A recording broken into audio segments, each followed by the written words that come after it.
Solve this question. If c less than 0 and ax square plus bx plus c equal to 0 does not have any real root, then prove that first one a minus b plus c less than 0 and second 9a plus 3b plus c less than 0. Prove करो इन दोनों को. देखो इसको approach किस तरह से करेंगे. Question क्या बोल रहा है कि c नेगेटिव है and this does not have any real root. Any real root नहीं है, कुछ भी रियल रूट नहीं है. तो लेट से ये x एक्सेस है, दिस इज x एक्सेस. तो दो तरह की सिचुएशन हो सकती है, आइदर दिस वन और ये वाली सिचुएशन हो सकती है. दोनों में ही देखो कोई भी रियल रूट नहीं है क्योंकि x एक्सेस को कट नहीं कर रही है. अब देखना है कि ये इन दोनों में से कौन सी सिचुएशन है. कॉल दिस भी फर्स्ट सिचुएशन और ये सेकंड सिचुएशन. तो अब ये देखो ये बोला c लेस देन 0 है, तो यहाँ पे लेट से ये qx बना देते हैं quadratic ax square plus bx plus c. Let say ये क्वाड्रेटिक है और मैं q ऑफ 0 की बात कर लेता हूं, मतलब 0 पे इसकी वैल्यू चेक कर लेते हैं. तो ये क्या आ रहा है c और ये नेगेटिव है. मतलब इसमें देखो हो क्या रहा है, पहले वाले केस में क्या है कि x की कोई भी वैल्यू पुट करो, y की वैल्यू हमेशा कैसे आने वाली है, पॉजिटिव आने वाली है ना. अब लेकिन इसमें क्या होगा सेकंड वाले में कि x की कोई भी वैल्यू पुट करो, y की वैल्यू हमेशा कैसी आने वाली है, नेगेटिव आने वाली है. तो जैसे इसमें हमने 0 पुट कर दिया x की वैल्यू, तो c कैसा है, नेगेटिव. तो ये क्या बता रहा है कि जो सिचुएशन है वो ये वाली सिचुएशन नहीं हो सकती, वो ये सिचुएशन हो. तभी तो ये देखो एक में भी नेगेटिव आया तो सारी नेगेटिव हो सकता है, मतलब ये सिचुएशन बन सकती है, पहली वाली तो बिल्कुल भी नहीं बन सकती है. तो इन दिस केस ये बोल गया ना, जब c लेस देन 0 है तो इसका मतलब है कि d नेगेटिव है, this imply a negative and d भी नेगेटिव है. तो इसको बोल सकते हैं दिस इंप्लाई qx जो क्वाड्रेटिक एक्सप्रेशन है ax square plus bx plus c, this is less than 0 for all x belongs to real. x की कोई भी वैल्यू पुट कर दी जाए ये हमेशा नेगेटिव रहेगा. तो अब देखो यहाँ पे ये यदि हमें चाहिए तो यहाँ पे यदि मैं x की वैल्यू -1 रख दें तो दिस इंप्लाई पहला जो है यदि मैं x को -1 पुट कर दूं तो q ऑफ -1 कितना हो जाएगा. देखो ये a माइनस बी प्लस सी क्या लेस देन 0 होगा, बिल्कुल होगा. तो देखो ये प्रूफ हो गया. अच्छा x की कोई भी वैल्यू पुट कर दो ये हमेशा लेस देन 0 रहेगा. तो अब यहाँ पे यदि हमें मैच करना है तो यदि मैं x की वैल्यू 3 पुट कर दूं, देखो यहाँ पे 3 से मैच हो रहा है. तो कहने का मतलब है कि यदि मैं x is equal to 3 put कर दूं तो q ऑफ 3 जो आ रहा है that is 9a plus 3b plus c less than 0 आएगा. तो आंसर प्रूव हो गया, दोनों ही प्रूव हो गए. क्या इतनी बात समझ आई, क्लियर हुआ. नेक्स्ट क्वेश्चन लिखो, write down next question.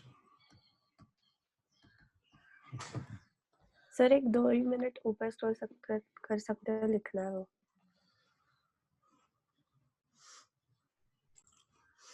Write down question लिखो. The quadratic equation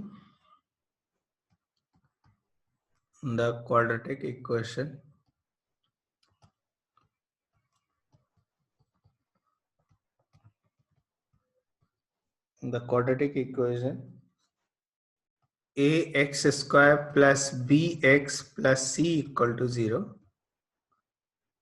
has no real root, no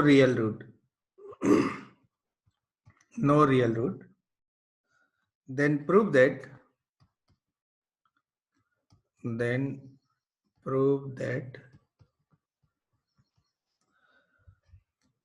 c times a plus b plus c greater than 0 for all x belongs to real. For all x belongs to real. Prove करो जल्दी से फटाफट. चलो बताते हैं कैसे करेंगे इसको. देखो ध्यान से. बोले जा रहे quadratic equation has no real root, then prove that this greater than 0. तो no real root का मतलब है similar situation as per earlier question. जैसे पहला क्वेश्चन था उसके ही जैसी सिचुएशन है. नो रियल रूट मतलब या तो ये सिचुएशन या इस तरह की सिचुएशन है. ठीक है. तो पहला सिचुएशन में देखें qx is equal to ax square plus bx plus c. ये सिचुएशन है. अब इसमें देखो ये दोनों ही सिचुएशन d लेस देन 0 की है. दोनों ही d लेस देन 0 की मतलब कोई भी रियल रूट नहीं है. अब यहां पे देखो यदि q ऑफ 0 की बात करें, q ऑफ 0 की बात करें तो ये c आ रहा है. ये थोड़ा ऑब्जर्व कर रहे हैं हम लोग. q ऑफ 0 c आ रहा है क्योंकि यहाँ पे c है. और q ऑफ 1 की बात करें तो ये आ रहा है a plus b plus c, है ना. तो ये थोड़ा ऑब्जर्वेशन हमें देखना है. These are observation. ठीक है. अब देखो यदि इस वाले सिचुएशन देखते हैं कि लेट से ये 0 इधर हो गया, कहीं यहाँ पे लेट से 0 है, इधर 1 है, तो 0 पे जो वैल्यू आएगी और 1 पे जो वैल्यू आएगी क्या दोनों ही सेम साइन के होंगे? दोनों ही पॉजिटिव होंगे. यदि ये वाला सिचुएशन देखते हैं यदि, तो ये दोनों ही पॉजिटिव होंगे मतलब सी भी ग्रेटर देन 0 होगा और a plus B plus C भी ग्रेटर देन 0 क्योंकि x एक्सेस के ऊपर है. This is x axis. x axis के ऊपर है ये वैल्यू. तो यदि इस तरह का सिचुएशन है तो मतलब c times a plus B plus C भी ग्रेटर देन 0 होगा. दोनों पॉजिटिव है तो उनका प्रोडक्ट भी पॉजिटिव होगा. Let's say in this situation यदि लेट्स से कहीं 0 ये हो गया और यहाँ पे लेट्स से ये 1 हो गया, तो 0 पे ये वैल्यू कैसी आ जाएगी? इन दिस केस 0 पे जो c है वो नेगेटिव आ जाएगा, c लेस देन 0. और 1 पे जो ये a प्लस बी प्लस सी है इसकी वैल्यू भी नेगेटिव आ जाएगी.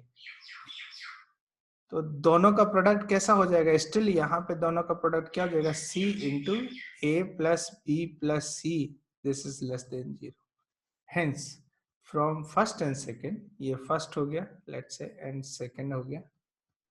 Hence from first and second c times a plus b plus c less than 0 for all x belongs to real. मतलब दोनों ही केस में चाहे ये हो चाहे ये हो, दोनों ही सिचुएशन में ये ग्रेटर देन 0 होगा. सॉरी यहाँ पे हमने कुछ गलत लिख दिया. दिस इज ग्रेटर देन 0 आएगा. This is greater than 0. दोनों ही सिचुएशन में ये ग्रेटर देन 0 आएगा. ये क्या लिख दिया मैंने? This is greater than 0, greater than 0 for all x belongs to real situation है. क्या इतनी बात समझ आई? क्लियर हुआ? नेक्स्ट क्वेश्चन लिखो. राइट डाउन नेक्स्ट क्वेश्चन लिखो. Find the least value, find the least value of the function, find the least value of the function fx equals 2bx square minus x to the power 4 minus 3b square in x belongs to minus 2 to 1 depending on the parameter b.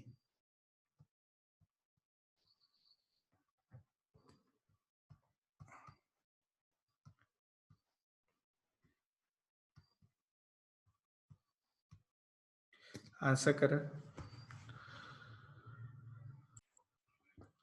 देखो यहाँ पे कैसे करेंगे,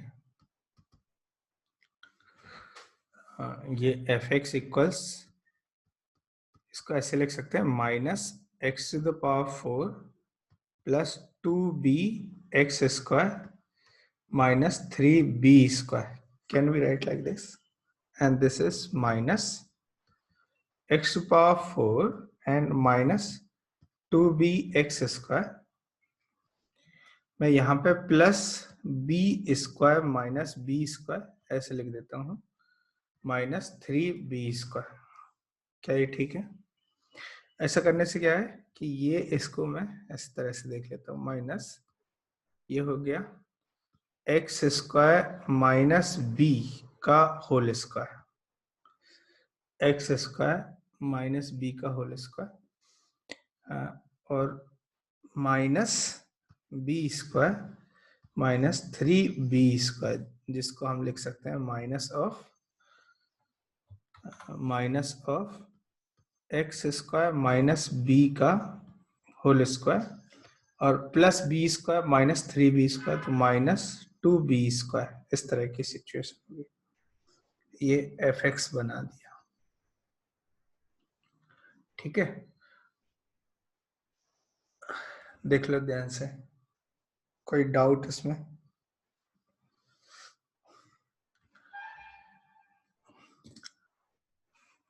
think about it. अब इसमें देखो, यदि x square को टी ले लेते हैं, let x square is t, let x square is t, तो ये हमेशा ग्रेटर देन और इक्वल टू 0 ही रहेगा, t greater than equal to 0, ठीक है। और इसका वर्टेक्स, ये पैराबोला ओपनिंग डाउनवर्ड होगा सिचुएशन, इस तरह से पैराबोला ओपनिंग डाउनवर्ड होगा और इसका वर्टेक्स हो जाएगा b कॉमा, वर्टेक्स हो जाएगा b कॉमा माइनस, देखो ये b comma minus 2b square, ऐसा सिचुएशन। देख लो ध्यान से, वर्टेक्स होगा b माइनस 2b स्क्वायर, लेकिन ये पैराबोला होगा एक्स स्क्वायर के टर्म्स में, मतलब t के टर्म्स में, x के टर्म्स में नहीं होगा ये पैराबोला, ठीक है। तो इसकी लीस्ट वैल्यू पूछी जा रही है। लीस्ट वैल्यू कैसे पता करेंगे? सोच को, इसमें देखो x बोला गया, x इज इन बिटवीन -2 से 1, तो यहाँ पे देखो जब x बिलोंग करेगा -2 से 1, इसका मतलब है कि एक्स स्क्वायर बिलोंग करेगा कहां से कहां तक? देखो सोच के बताओ, एक्स स्क्वायर कहां से कहां तक बिलोंग करेगा? जब x -2 से 1 है तो एक्स स्क्वायर बिलोंग करेगा 0 से लेके 4 तक, 0 से लेके 4 तक। और जब एक्स स्क्वायर 0 से 4 के बीच में है, इसका मतलब है कि t बिलोंग करेगा 0 से 4 तक। आपके पास t जो है वो 0 से 4 है, इसके बीच में। अब b कितना है ये भी नहीं पता हम लोगों को, b का वैल्यू कितना है ये नहीं पता, तो t के टर्म्स में यदि आप ग्राफ बनाओगे इसका तो कुछ इस तरह से आएगा। Let's say